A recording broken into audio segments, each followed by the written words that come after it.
The construction sector in Nigeria has not only proven to be a money spinner for individuals and government, but it's also an area that can go a long way in correcting the job deficit situation that continues to widen and engulf in the opportunities between local participants in the sector and their expatriate counterparts. But why has the inherent potential in this sector proven to be so elusive?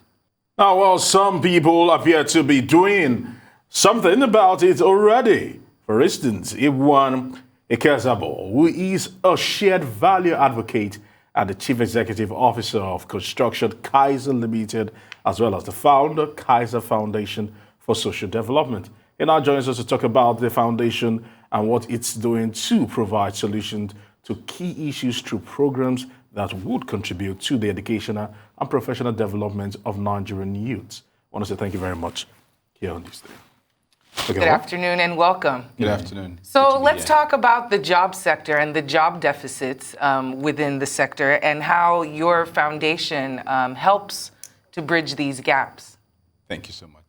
I will start by telling the story how I got into this business. Oh, that would be good too. Yeah.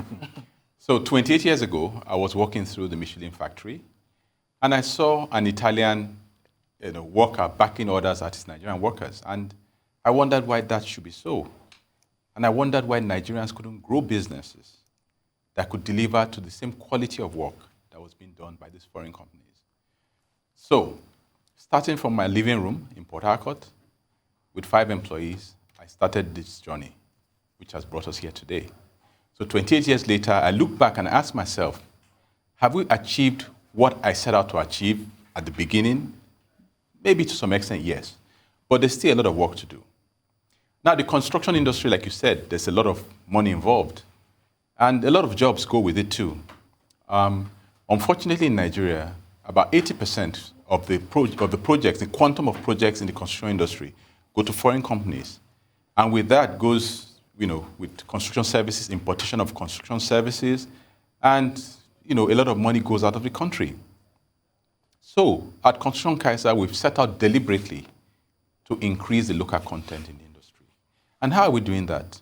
We started from the youth. We started by having a summer camp for 13 to 18-year-olds. That started in 2016. And then during the summer camp, we brought children from all over the country, flew them into Lagos, kept them in the camp for 1 week, taught them leadership, a bit of entrepreneurship, taught them integrity, most importantly, and then introduced them to different fields in the construction sector. And the good thing is that after a week, some of them were transformed. And we explained to them the importance of STEM. STEM careers drive the economy all over the world, in the US and everywhere. And in the US, they would do anything to keep Nigerian STEM graduates in their country. So we need to make the best of our STEM graduates and make them push the economy. Now, after that, we found out when the children left the camp, we found out that they needed help. We couldn't just allow them taste it and go back into the streets. So we started a mentorship scheme where these kids, when they're on holidays, they come to our company to work. You see children using leveling instruments, doing construction work on site. It was interesting. And then to sustain that interest that they have, we now found out some of them wanted to study construction careers in the university. And the sad thing was that not all of them could afford it. So we started giving scholarships. So we have some children in Unilag right now who we've given scholarships. And I can say that the first one, proof of concept, is on his way to a first class. And this is a boy from Isaleko who would have been on the streets maybe with street gangs or something, but we've been able to shape him up, and he's on his way to a first class. Now, we started that, and we now said, okay, what's the next program?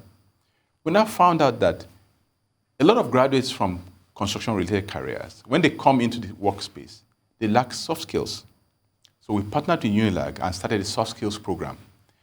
Initially, there were about 30, 50 in the class when it was physical. Last year, because of the pandemic, we couldn't have a physical session. Right. So we said, you know what?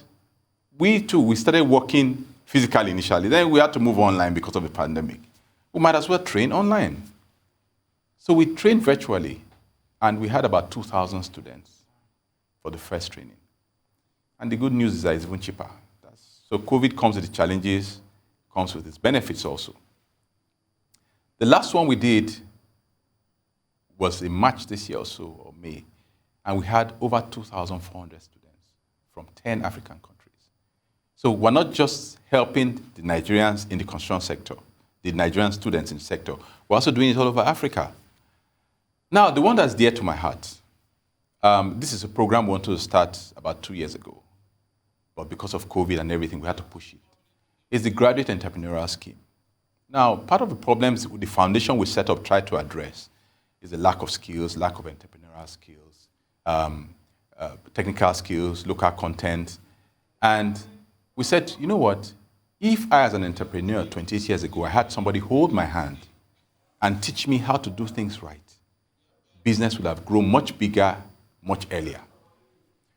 So we called for applications for the Graduate Entrepreneurship Scheme. And the good news is on Monday, we'll be resuming at Lagos Business School to start a one-week training for the successful applicants. Well, congrats. Now, thank you so much. After that, we're going to select 15 people, lucky 15, who will spend a year in Construction Kaiser and M&E Kaiser learning how to do business ethically, first and foremost, which is so important, with the right leadership qualities, with safety and quality in mind. At a time where buildings are dropping from the sky in Lagos, I don't think there's a better time to start this. And I would like to say, pursuing shared value as a business is integral to our strategy. It's not something, we were deliberate about it, because there's no better way to do business than to create social impact and empower people while you are pursuing profit. So Construction Kaiser deliberately pursues a shared value strategy. So in January, the lucky 15 will start a one-year training program with us. And at the end of that 1 year, we hope they'll be able to start their businesses and connect into the construction value chain. They might not set up full construction businesses. It might just be block work. It might just be tiling. At the time where we're bringing tilers from Togo and all the other countries. So these small businesses will also help our businesses grow. And Mr. Okaisabor, yes, I must say that I was just transfixed just listening to Really? You answered everything. We're listening to this whole story, and it's so inspirational. Thank you so much for coming on the show. Thank you. And all the best of luck with your work. Thank you so much.